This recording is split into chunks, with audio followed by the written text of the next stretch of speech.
السلام عليكم، ازيكم حبايبي؟ عاملين ايه؟ لو عايزين تعرفوا الكاسات الحلوه دي عملتها ازاي تابعوا الوصفه معايا وهقول لكم هعملها ازاي. حلوه جدا وسهله وما بتاخدش وقت خالص وبألف هنا وشفا. معايا كوبايه ميه بتغلي كده على النار وهنزل فيها بعبوه جيلي فراوله. بسم الله. وهقلب لحد ما الجيلي يدوب، وهضيف معلقه سكر كبيره وهدوب السكر والجيلي كويس كده. خلاص السكر والجيلي دابوا.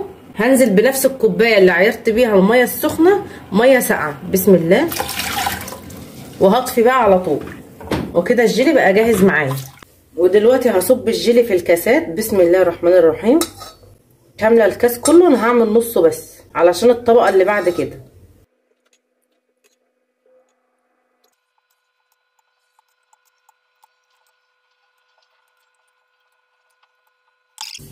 كده انا صبيت الكاسات كلها. معايا هنا طرنشات فراوله بعد ما الجيلي هدي خالص هضيفها. بسم الله الرحمن الرحيم. في الوقت ده هدخل الجيلي التلاجة لحد ما يجمد، وبعدين اعمل الخطوه اللي بعد كده. خطوه هعملها للكاسات، هعمل البودنج ده من دريم حلو جدا، وهمشي على المكونات اللي موجوده هنا.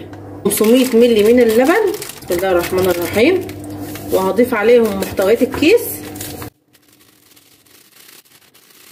وهقلب الاول على البارد. بسم الله. كده خلاص داب. يلا نرفعه على النار.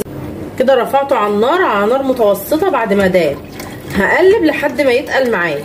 هو مش محتاج اي حاجه خالص، هو مظبوط جدا السكر وكل حاجه فيه، يا دوبك بس يتقل.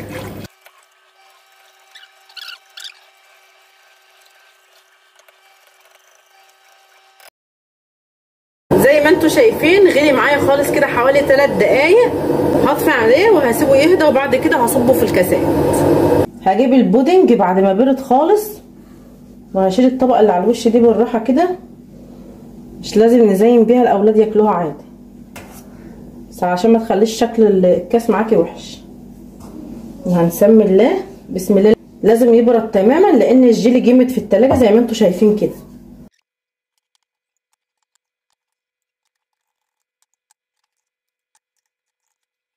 كده خلاص الكاسات جاهزه معايا. هسيبها شويه في التلاجة حوالي نص ساعه، وبعد كده نعمل الخطوه اللي بعد كده. بعد نص ساعه طلعت الكاسات الحلوه دي، هنزينها بقى مع بعض. بسم الله. اي حاجه بقى عندك عايزه تزيني بيها.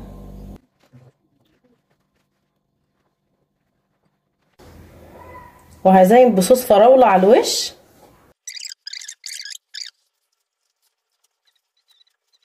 وبكده بقى خلصت معاكم الكاسات العظمه دي، وبألف هنا وشفا. لو عجبتكم الوصفه بتاعتي ما تنسوش تدعموني بلايك واشتراك في القناه علشان يوصل لكم كل جديد. مع السلامه.